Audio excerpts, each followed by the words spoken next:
Hi friends, అందరికీ నమస్కారం. శ్రీకాకుళం జిల్లా సారవకోట మండలంలో గల కిడిమి గ్రామంలో జరిగిన నిజ సంఘటన గూర్చి. ఇది ఎవరో బయట వ్యక్తుల పని కాదు. మన చుట్టూ ఉంటూ బంధువులు, ఫ్రెండ్స్ రూపంలో నమ్మించి మోసం చేసే వ్యక్తుల గురించి.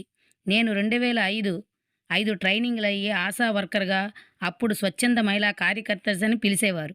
5 ట్రైనింగులిచ్చి మమ్మల్ని గొడ్డు చాకిరీ చేయించుకొని జీతం లేని కూలివాళ్ళలా చేసి, ఇప్పుడు జీతం వచ్చిన తర్వాత ఒక మహిళకి నా ప్రమేయం లేకుండా, సంతకం లేకుండా రాత్రికి రాత్రే నా ఉద్యోగం ఆ అమ్మాయికి వెళ్ళిపోయింది.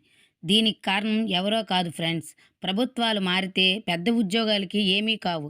మళ్ళా చిన్న చిన్న ఉద్యోగాలు చేసుకున్న వాళ్ళకి ఎక్కడలేని బాధలు వస్తాయి.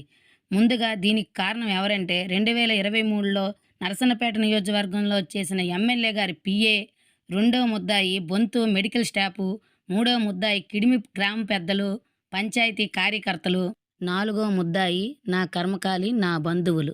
ఒక ఆడదాని ఉద్యోగం తీయడానికి ఇంతమంది పెద్దలు సహకరించి మొత్తం మీద ఉద్యోగం తీసి ఆ అమ్మాయికి ఇచ్చేశారు.